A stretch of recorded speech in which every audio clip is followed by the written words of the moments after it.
Day and mabuhay everyone. We are the Group 2 and today we will present our SWOT analysis of the Learning Resource Center at National University Mall of Asia.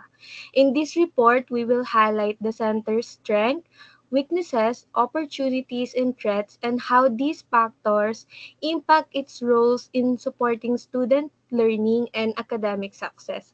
Before we proceed to discussion, may I introduce myself? My name is Casey Lorraine Omihia together with my group mates. Ampalaya Joanna May.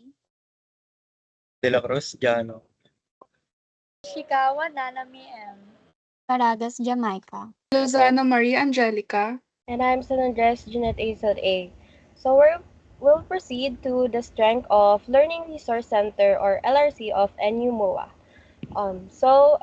Learning Resource Center or LRC enhances the strength experience of the students. They provide resources just like books, technologies to facilities learning, research activities, and teaching to support the students and staff.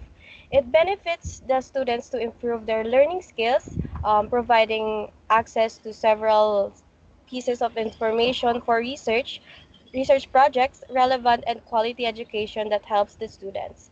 The Resource Center, or LRC, offers to enhance the professional and technical competencies, giving secure and conductive learning environment to students, improving critical thinking and informational organization skills. In addition, Learning Resource Center or LRC gives students and the staff a place that could give a huge improvements towards their educational skills. It is a place where all students give a safe and comfortable place to study.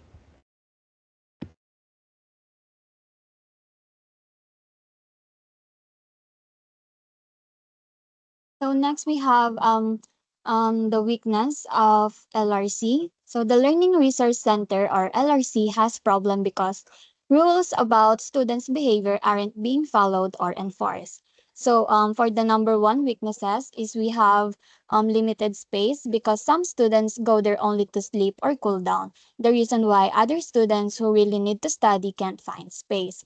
While the second problem is lack of technology such as insufficient printers and poor internet connection, which forces students to look for printing services outside and gives them a hard time to access necessary resources online.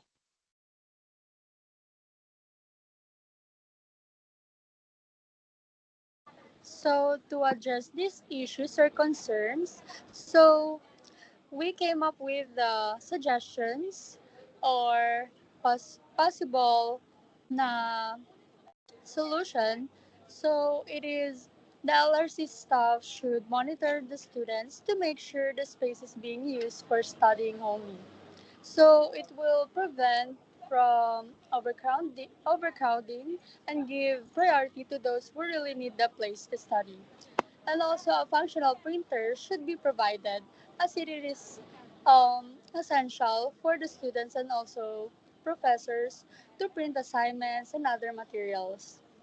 The library also needs a dedicated internet connections to give students better access to online resources. Kasi po, syempre po pag nag-online classes yung ibang students, hindi po sila comfortable sa bahay. So yung iba po is mas pinipili po nila sa library or school.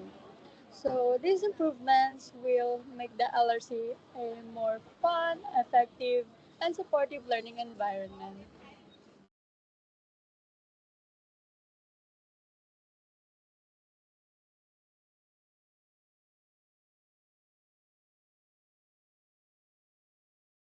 So opportunities. One key opportunity for the Learning Resources Center at the National University Mall of Asia is yung digital platform dahil mas lalong nagkakaroon ng access yung mga estudyante dahil sa libreng wifi. Also, isa pang another opportunity na makukuha ng student is yung mga books kapag wala silang internet and yung katahimikan na kailangan natin kapag nag-iisip tayo. Yun lang.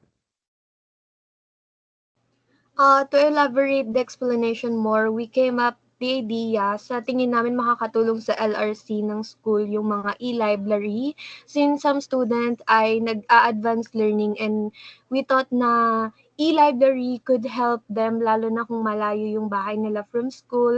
Also, there are also some student na mas prepare na mag-aral sa bahay. So, we see this as a opportunity para mabigyan ng maayos at flexible yung mga student through digital learning. And also, nakakatulong din yung mga libro na nasa school kasi merong mga limited lang yung wifi, ganon. So, yung LRC nakakatulong siya as reliable and quiet space where the student can study, do research, and access learning tools without depending on their personal internet connection.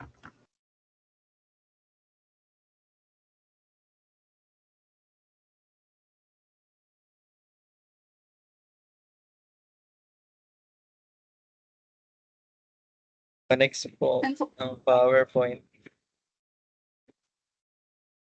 and for the threat of the LRC, nowadays students are well versed in social media, which allows them to rapidly search for information on lesson topics and create written tasks. And they can even watch a digital or online discussion or tutorial without having to go to the library and spend time reading and searching articles there. Students may feel that using social media for academic work is more convenient because it allows them to study anywhere.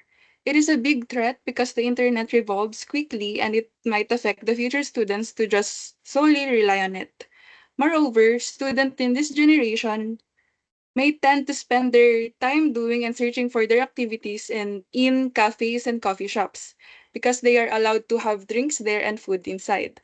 And this generation of students or millennials find it much more aesthetic and accessible.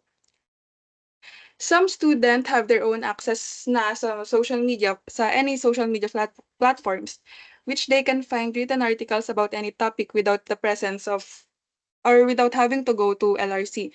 Actually, kapag nasa LRC nga ako, mas madalas na nakikita ko yung mga student doon is nagre-rely sila sa social media then kesa sa mga parang onti lang yung nakikita ko na nagre-read ng books.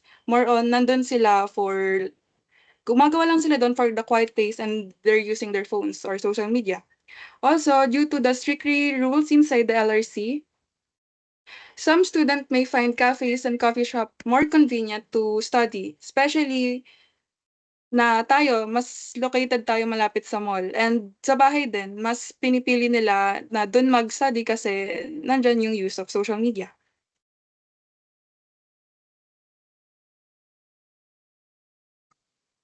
Additionally, students may face challenges regarding information accuracy and credibility because online resources are easily accessible. Social media platforms lack professional verification of their content because they allow unchecked and misleading data to spread. Students who depend on unreliable sources risk damaging their academic integrity and their ability to think critically.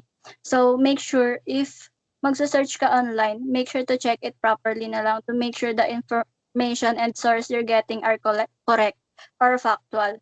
But it's still better to go to LRC since the information there have been verified by the professional. Okay, guys. So that's all for our reporting. Thank you po and goodbye.